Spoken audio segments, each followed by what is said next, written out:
Big Movie FIFA World Cup.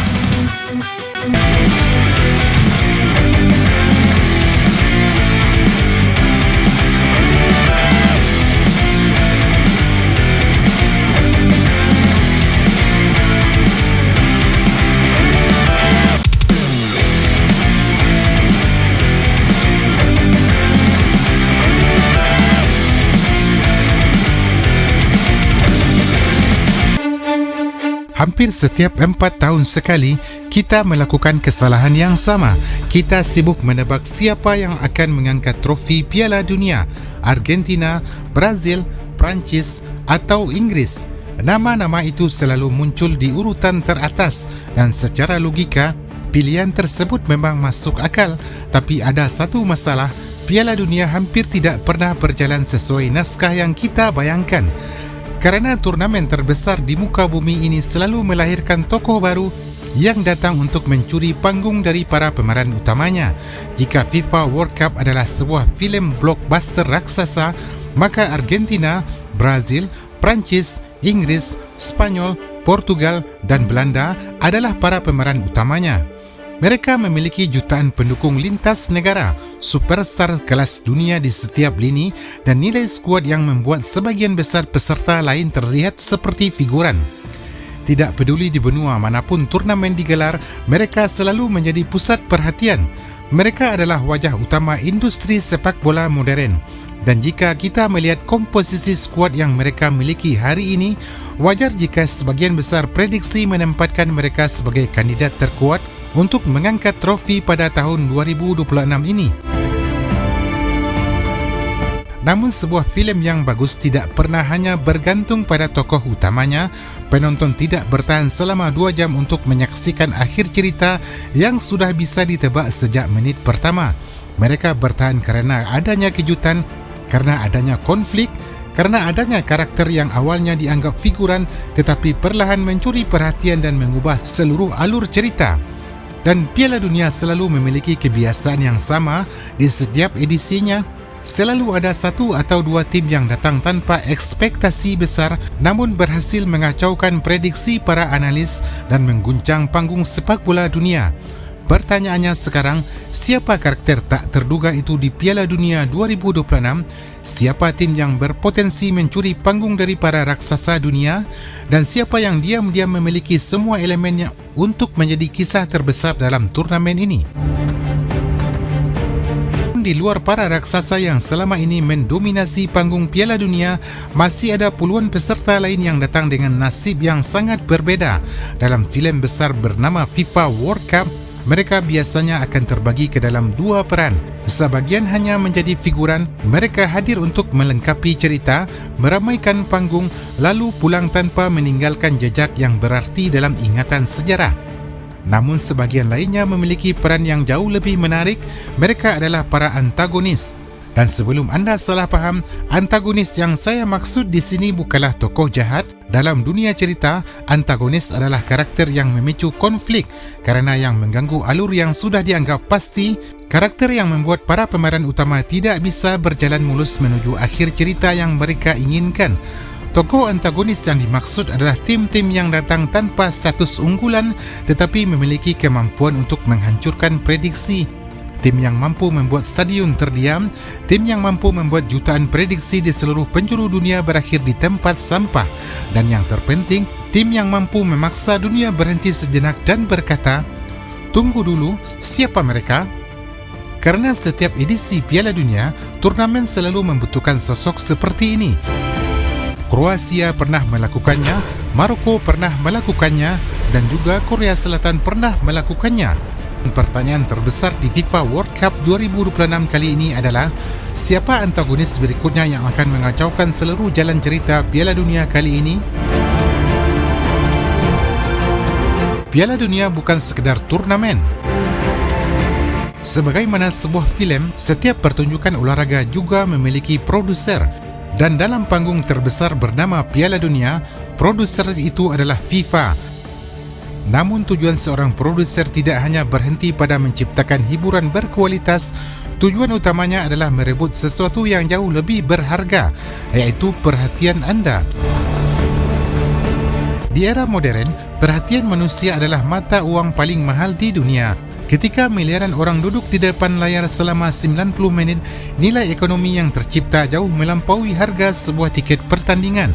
Sponsor datang karena perhatian itu, pengiklan membayar mahal karena perhatian itu, stasiun televisi berebut hak siar juga karena perhatian itu.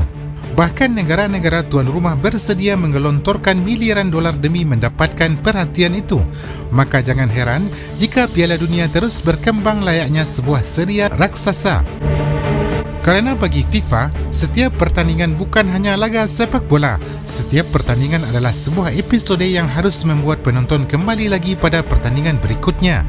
Bayangkan jika setiap Piala Dunia selalu berjalan sesuai prediksi, Brazil, Argentina, Perancis, Inggris dan Spanyol selalu melangkah mulus, tidak ada kejutan, tidak ada drama, tidak ada tim kecil yang mengacaukan perhitungan para analis.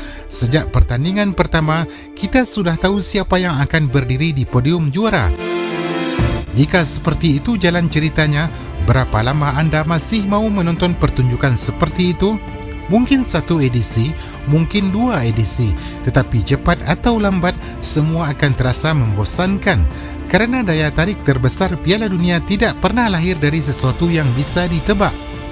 Daya tariknya justru lahir dari ketidakpastian dan momen ketika sebuah tim yang tidak diperhitungkan tiba-tiba menjatuhkan raksasa dunia, dari gol yang mengubah nasib sebuah negara hanya dalam hitungan detik, dan dari kenyataan bahwa tidak seorang pun benar-benar tahu bagaimana cerita ini akan berakhir. Inilah yang membuat Piala Dunia berbeda dari hampir semua pertunjukan olahraga lainnya. Setiap 4 tahun sekali, FIFA menjual satu produk yang sama kepada miliaran manusia. Sebuah cerita, dan cerita yang hebat selalu memiliki satu unsur yang tidak boleh hilang: ketidakpastian. FIFA sangat memahami satu prinsip dasar yang membuat olahraga dicintai miliaran manusia, bahwa bola itu bundar. Bahwa dalam sepak bola, tidak ada kemenangan yang benar-benar dijamin sebelum peluit akhir berbunyi. Dan justru disitulah letak nilai jual terbesar Piala Dunia. Karena jika seluruh jalan cerita bisa ditebak sejak hari pertama, maka tidak ada alasan bagi miliaran orang untuk terus mengikuti setiap episodenya. Maka cobalah perhatikan dengan lebih jeli, konflik dalam Piala Dunia sebenarnya tidak lahir di babak semifinal, tidak pula muncul secara tiba-tiba di partai final. Benih-benih konflik itu seringkali sudah ditanam jauh sejak awal turnamen dimulai, sejak pengundian grup dilakukan, sejak label unggulan dan non-unggulan mulai ditempelkan, sejak media mulai memilih siapa yang layak disebut kandidat juara dan siapa yang hanya dianggap pelengkap penderita. Pada saat itulah jalan cerita mulai dibangun, dan seperti semua filem besar, penonton kemudian diarahkan untuk mempercayai bahawa mereka sudah mengetahui siapa tokoh utama dalam cerita tersebut. Padahal, sejarah Piala Dunia berulang kali menunjukkan bahawa tokoh yang paling berbahaya seringkali bukan yang berdiri di tengah poster. Ada satu pola yang hampir selalu berulang di setiap edisi Piala Dunia. Salah satu tokoh utama akan tumbang, salah satu raksasa akan tersandung, salah satu favorit juara akan dipaksa berlutut oleh tim yang di atas kertas seharusnya tidak memiliki peluang. Dan menariknya, kejadian seperti itu hampir selalu muncul pada fase-fase awal turnamen. Seolah-olah ada sebuah alarm yang sengaja dibunyikan untuk membangunkan seluruh penonton dunia. Sebuah pesan yang mengatakan, lupakan semua prediksi kalian. Cerita kali ini tidak akan berjalan seperti yang kalian bayangkan. Karena sejak saat itulah miliaran pasang mata mulai memperhatikan ketika tim besar kalah dari tim kecil, ketika negara yang dianggap hanya numpang lewat justru mempermalukan kandidat juara, ketika hasil yang dianggap mustahil tiba-tiba muncul di papan skor, dan reaksi yang lahir selalu sama, seluruh dunia bertanya, kok bisa? Apa yang sebenarnya terjadi? Apakah tim ini benar-benar kuat? Ataukah sang raksasa yang sedang bermasalah? Pertanyaan-pertanyaan itulah yang membuat cerita mulai hidup. Karena sejak momen tersebut, Piala Dunia tidak lagi menjadi sekedar kumpulan pertandingan. Ia berubah menjadi sebuah drama yang membuat manusia terus kembali untuk mencari kelanjutannya. Namun jangan salah paham, dalam filem yang baik, kekalahan seorang tokoh utama tidak selalu berarti akhir dari perjalanan. Justru seringkali kekalahan itu menjadi awal dari transformasi karakter tersebut. Ada kalanya sang protagonis benar-benar tumbang dan pulang lebih cepat dari yang diperkirakan, namun ada pula saat di mana mereka hanya tersandung pada babak awal cerita, mereka dipermalukan, mereka diragukan, mereka dihujat oleh media, lalu perlahan bangkit dan memilih akhir cerita yang jauh lebih besar. Layaknya seorang jagoan dalam filem epik yang lebih dulu dipukul jatuh sebelum akhirnya berdiri dan memenangkan pertarungan terakhir. Contoh paling sempurna terjadi pada Piala Dunia 2022. Argentina datang ke Qatar sebagai salah satu kandidat juara terkuat, namun pada pertandingan pembuka, mereka justru dipermalukan oleh Arab Saudi. Dunia terkejut, banyak yang mengira perjalanan Lionel Messi dan rekan-rekannya telah berakhir bahkan sebelum benar-benar dimulai. Media mulai mempertanyakan kualitas skuad mereka. Para analis mulai merevisi prediksi, namun yang terjadi kemudian justru sebaliknya.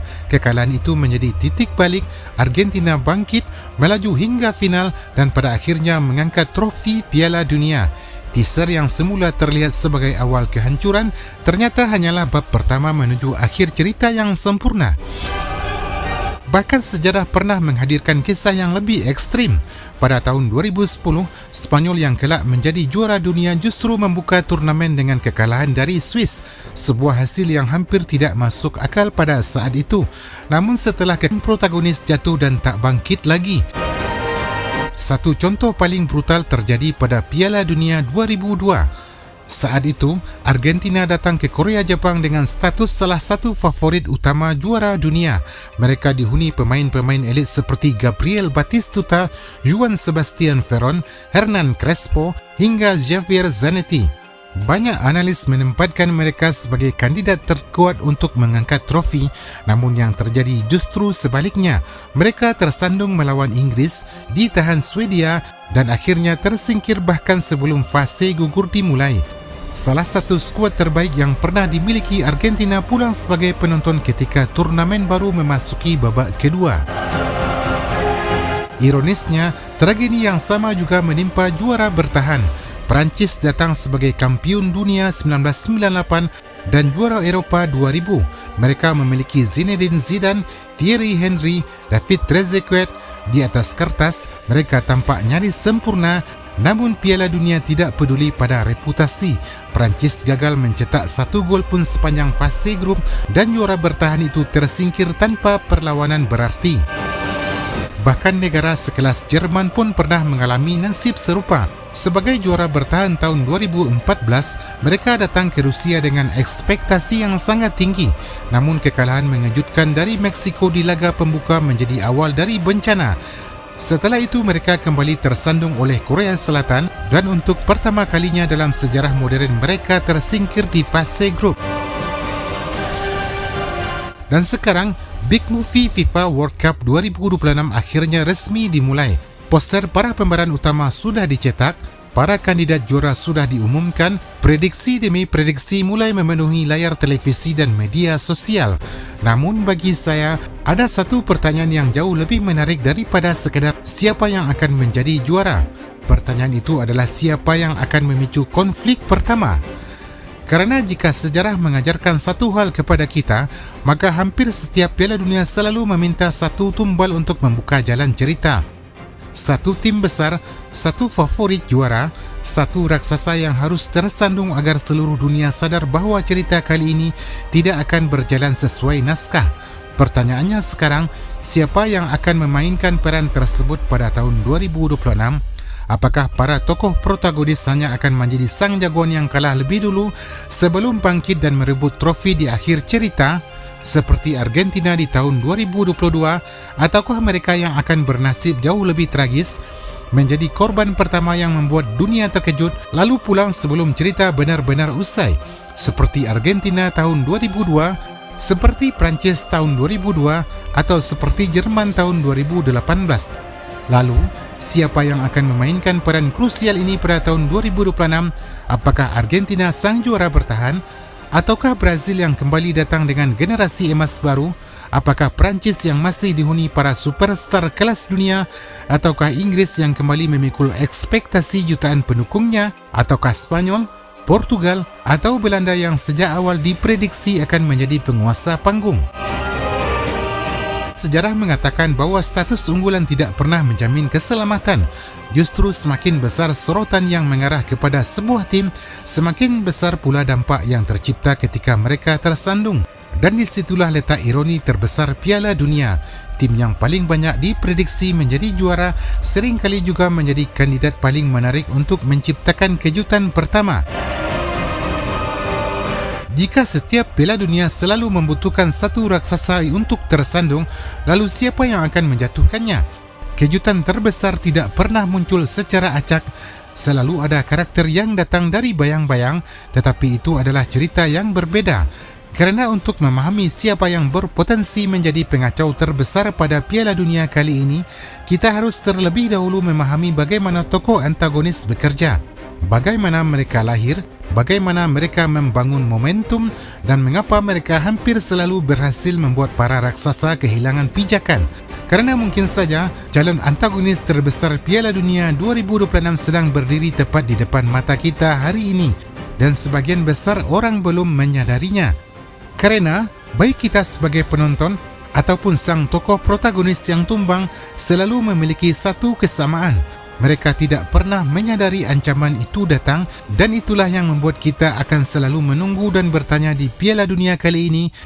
Maka saat ini persoalannya bukan siapa yang akan menjadi juara, melainkan siapa yang akan menjadi pengacau pertama. Siapakah tokoh yang diam-diam sedang bersiap mengubah seluruh jalan cerita, dan yang lebih penting, apakah kita cukup jeli untuk melihatnya sebelum semua terjadi? Kita lanjutkan pada episode berikutnya.